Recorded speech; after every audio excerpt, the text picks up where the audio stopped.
안녕하세요. 하모니 책방 오늘은 8번째 시간, 우리 4장 하나님의 언약 안에서 한 몸 되는 것이다, 이 뒷부분을 오늘은 또 함께 나누고자 합니다.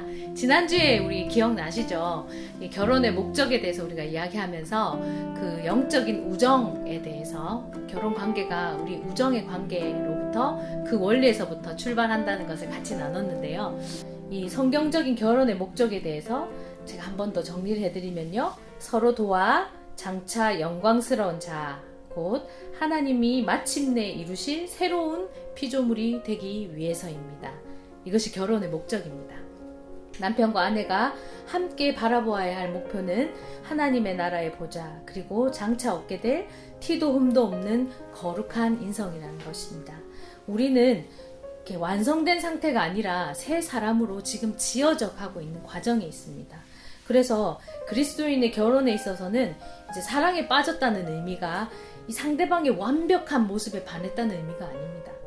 하나님의 손에 빚어져 가고 있는 모습을 서로에게서 발견했다는 것입니다. 그래서 이렇게 고백해야 정석인 것이겠죠. 조금 쑥스럽긴 한데, 당신을 다듬고 계신 하나님을 보고 있어요. 얼마나 가슴이 벅차오르는지. 나도 그 한 부분이 되고 싶어요. 하나님과 당신의 파트너가 되어 거룩한 나라의 상속자로 변모되는 여정에 동참하겠어요. 결혼 전에 했었어야 되는 말입니다.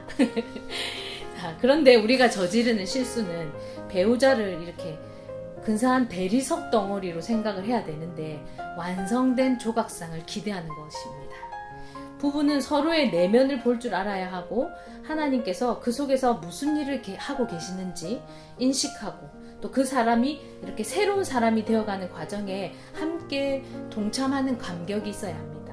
그래서 서로의 결점과 연약함을 볼 수 있어야 하고요. 동시에 하나님께서 새 사람으로 빚어가는 모습도 볼 수 있어야 합니다. 그럴 때에 결국 우리가 하나님 앞에 섰을 때 하나님으로부터 이러한 말씀을 듣게 될 것입니다. 잘했다. 착하고 신실한 종들아, 서로를 잘 끌어올려 내게 데려왔구나. 그대들은 서로 희생했다. 기도와 감사로 서로 붙들어 주었다. 덜어는 서로 맞섰다. 서로 꾸짖기도 했다. 서로 끌어안고 서로 사랑했으며 시종일관 내 쪽으로 밀어붙였다. 이제 너희를 돌아보아라. 해처럼 밝게 빛나는 것이 보이지 않느냐. 이렇게 하나님께서 칭찬하는 말, 우리에게 하실 것입니다. 애틋한 감정이나 설렘, 로맨스, 소소한 즐거움, 이런 것들은요, 성화와 연단, 영화를 거쳐가는 과정에서 발생하는 부산물입니다. 부산물. 중요한 요소들이긴 하지만 일상적인 우리의 결혼 생활을 지탱해주는 데 있어서 기둥은 될 수 없습니다. 부부관계를 이어가는 그 힘은 배우자를 거룩하게 하고자 하는 헌신에서 나옵니다. 배우자를 거룩하게 하고자 하는 헌신에서 나옵니다. 이것이 바로 배우자의 역할입니다. 그러므로 부부는 모든 관계 가운데서 가장 중요합니다. 하나님께서 오늘날 우리에게 이렇게 말씀하시죠. 나는 에덴 동산에 부모와 자식이 아닌 남편과 아내를 두었다 라고 말씀하십니다. 삶 전체를 통틀어서 배우자와 이 결혼관계에 가장 높은 우선순위를 두어야 한다는 것입니다. 배우자야말로 누구보다도 큰 사랑과 에너지, 열성과 헌신을 쏟아야 할 대상입니다. 하나님은 남자에게 이제 그동안 아주 대단히 끈끈한 관계를 가져왔던 아버지와 어머니, 그러니까 부모님으로부터 떠나서 인생 전체에 걸쳐서 더 중요하고 큰 힘을 갖는 새로운 연합을 이루기 요구하십니다. 새로운 연합. 이러한 연합에 방해가 되는 것이 있죠. 바로 짝퉁 배우자들입니다. 짝퉁 배우자들. 아무리 선하고 훌륭한 그런 존재로 보인다 할지라도 배우자보다 더 많은 관심과 사랑과 애정과 에너지를 쏟는다면 그것이 바로 짝퉁 배우자죠. 그 부부관계는 망가질 수밖에 없습니다. 아내들은 이제 종종 이렇게 말하죠. 이제 제가 부산 네이티브이기 때문에 이제 부산 네이티브로, 제 남편은 진짜 시부모님 말씀이라면 껌뻑 죽어요. 나보다 두 어른비 맞추려고 즐겁게 해드리는데 관심이 더 많아요. 이렇게 아내가 이렇게 불평하는 분들이 있죠. 또 이제 남편들은 또 이렇게 또 반박을 하시겠죠. 아, 우리 마누라는 애들밖에 몰라요. 시시콜콜 애들만 챙겨주고 이런 프로그램 저런 프로그램 참석시키고 데려다주고 데려오고 정작 내가 뭐 좀 해달라 하면 마지 못해서 해주고 신경은 온통 아이들한테 나가 있는데요. 아내로 살기보다 애 엄마로 사는 게 훨씬 좋은 것 같아요. 이렇게 남편들이 말하겠죠. 또 다른 부부는 이렇게 말할 수 있겠죠. 아, 그 사람은 일밖에 몰라요. 직장이랑 결혼했나 봐요. 모든 시간 에너지를 다 일터에서 다 쏟아붓고 와서 집에는 시체처럼 지내요. 네, 이렇게 말씀하는 분도 있겠죠. 결혼 생활에 어려움을 겪는 많은 경우는 무언가를 떠나서 배우자와 연합하는 일에 실패하기 때문입니다.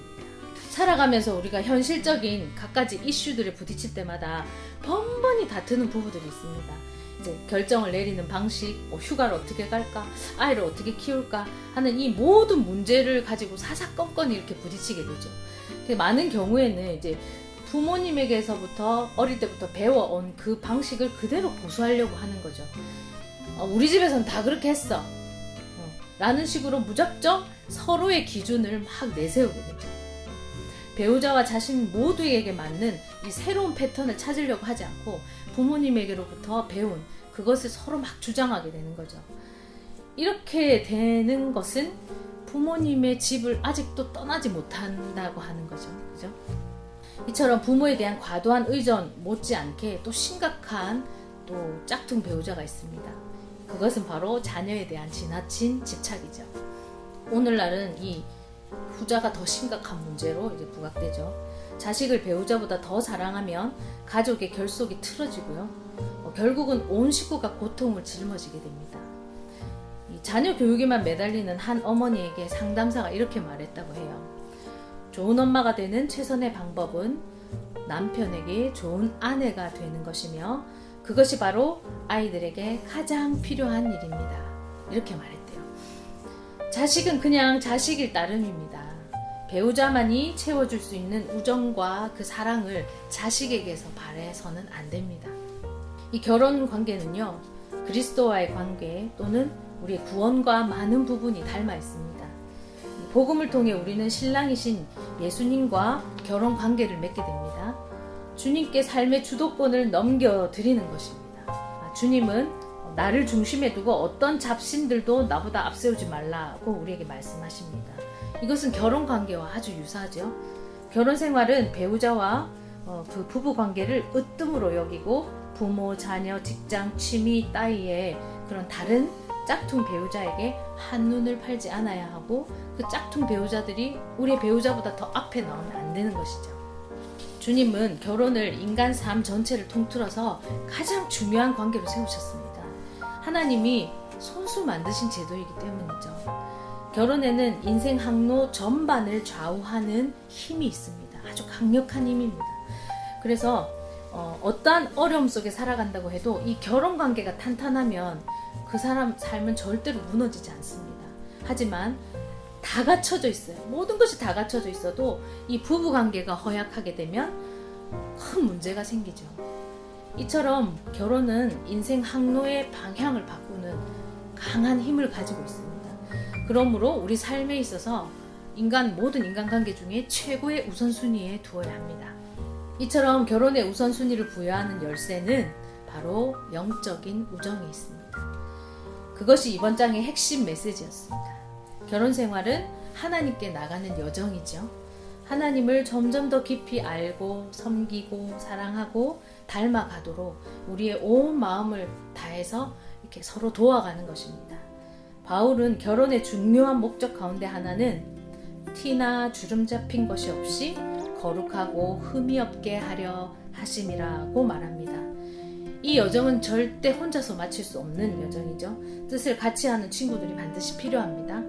그 중에 연인이자 친구인 배우자야말로 그 엄청난 모험에 있어서 가장 적합한 길번, 적합한 친구가 되는 것입니다. 그래서 결론적으로 결혼은 행복의 문제가 아니라 거룩에 대한 문제였습니다. 다음 장에서는 이제 어떻게 서로를 도와가며 이 하나님을 향해서 나아가는 여정을, 이 거룩한 여정을 계속할 수 있을지에 대해서 같이 나눠보도록 하겠습니다. 함께 해주셔서 감사합니다.